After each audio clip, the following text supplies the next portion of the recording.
salaadiinta cuqaasha iyo oday dhaqameedka gobolka Gabiley ayaa maanta taageeray in la wareejiyo haamaha shidaalka magaalada Berbera. Odayaashan iyo cuqaashan oo shirkan jaraa'id ku qabtay hotel Xaaji Askar ee magaalada Gabiley ayaa waxa hadaladoodii kamid ahaa wadanku sidoo u leeyahay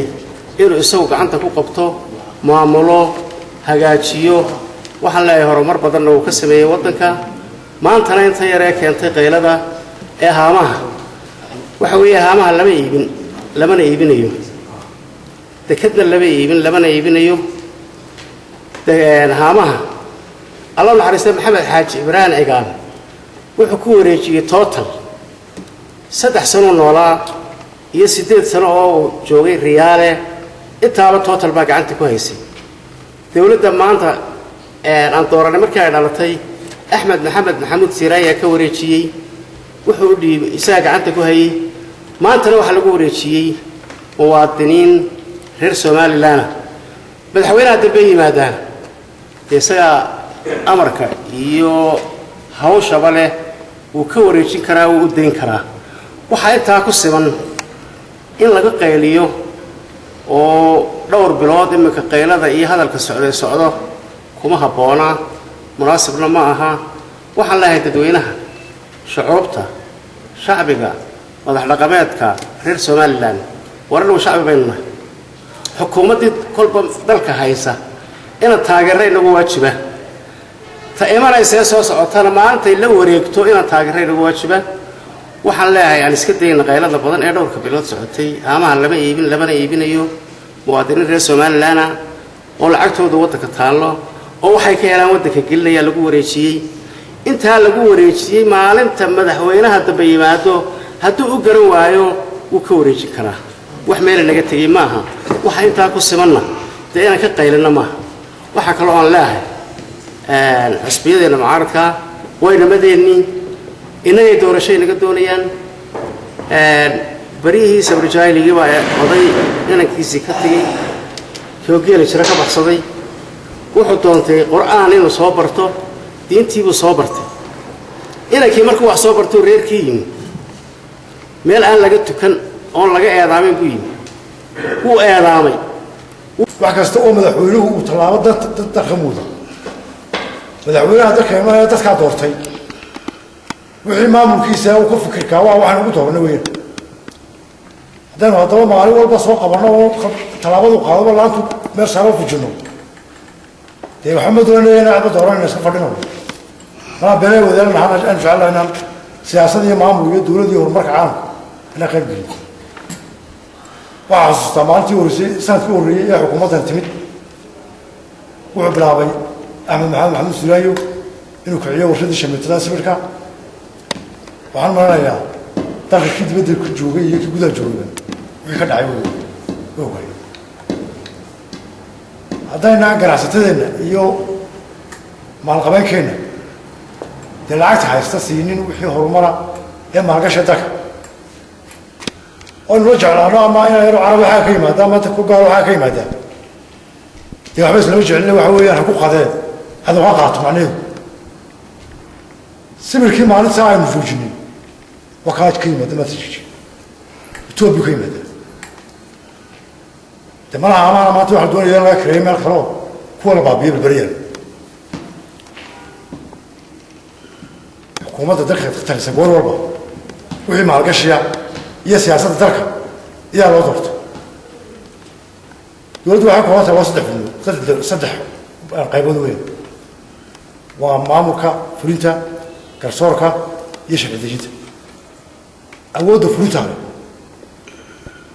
إذا فريتا هاي صار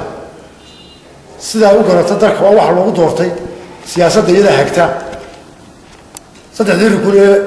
maxaa qodayeen dimuqraadiyadana labada xisbi mucaarid iyo xisbiga talada haya ayaa saddex dhaafay wala labada xisbi waxa laga baahay hadaba markay ka waacato tariiqii siyaasadeed iyo kii maalgashi iyo kii maamul ay waday inay sharciga ku soo hagaan gobolku gobol mucaarida maaha maamulka joogaana mucaarid maaha odayaal ahaanna waxaanu ku shaqaynaa maayirka hadafka maayirka iyo ka gudoomiyaha gobolka iyo ka madaxweynaha iyo siyaasadda dawladdaanu ku shaqaynaa haddaanu odayaal nahay xisbiyada ka hadli mayno waayo iyaga isoo xisbiyada ka hadli mayno anagu xisbiyaal ma yihiin waxaan leeyahay waxaanu ku shaqaynaa hadafka gobolka maayirka barasaabka golaha deegaanka gobol dadweynaha ma aha gobolkani gobol mucaarida horena waad u ogtihiin haddii la isbaran waayo wuxuu dacwo soo ima barata guud dadku inuu isbartaa fiican ma aha ku celcelinayaa gobolkani gobol mucaarida maamulkiisuna mucaarid ma aha odayaashiisuna ma aha dadweynihiisuna ma aha waxaanan hadalka ku soo koobayaa nin odayahoo annaga ah oo ka yimid xaggaha suulaha iyo maalin shir la hadlayo igu yimid nin baa aad uga hadlay cabdi abraar odhan jiray allah u naxariistee wuxuu yidhi halka cabdi abraar ku gooy ka qaaday iyaan ka qaaduu yidhi halkuu ku gooyeyna waan ku gooyey halka maxamed cabdi qawdhan ku gooyey ka qaadayna waan ka qaaday halkuu ku gooyeyna waan ku war mucaaridku awliisa ha qabsado dawladdana hawlahooda loo daayo maalan jabuuti oo kale dikadu way karaysan tahay aeroboorku uu karaysan yahay laba dikadood baa karaysan weliba ajanibi baa laga kareeyay maantana waxaa la leeyahay dad wadaniina loo dhiibaya war aan kala garan waxa dawladdeena waajibkeeda iyo waajibaadka mucaaridku waa kala garta dawladdu in nin walba xilka wuxuu hayaa intuu hayuu xaq u leeyahay wixii u dan moodo lagalana xisaabtamaya mucaaridku cishada ninka ilaahay keenaya waa lala xisaabtina way ku qadhaadhaan maanta waxa uu geysanaya hadduu ilaahay keeno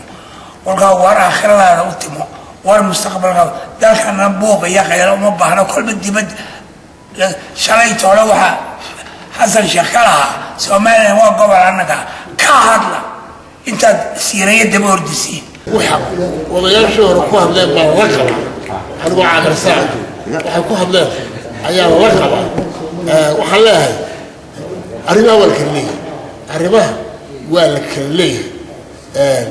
dawladaha jaarka hareeraheedu mid waliba dekadii iyo haamihii iyo wax walba waa karaysay ya madaxweynaha waxaan ku taageersannahay oon boqolkiiba boqol ku taageersannahay arrintaa uu ku dhaqaaqay ee uu yidhi waan karaynayaa haamaha waan ugu taageersannahay waxa weeyaan sidii shaanigii hore odayga aba uu ka dhawaasiyey de ina aynu caddeecno ula afrikayna gobol ahaan ba madax dhaqameed ahaan annagu kolley horaana waxaanu u adeegsanay dawladda haatan iminkana waxaanu adeegsanahay dawladda waxa weeye horta nin walba waajibkiisa inuu gartaa wanaagsan nin walba waxbuu mas-uul ka yahay ninka mas-uuliyadiisa in loo daayo inta waqtigu ka dhammaanayo ilaa koontaraan ilaahay lama ogelin oo meesha weligii ma joogin waxa weeye jaariskiina inaad eegataan baa wanaagsan baa lahay qolada mucaaridkow waa cabdirasaaq axmed ayaa ilka case Som News TV magaalada Gabiley.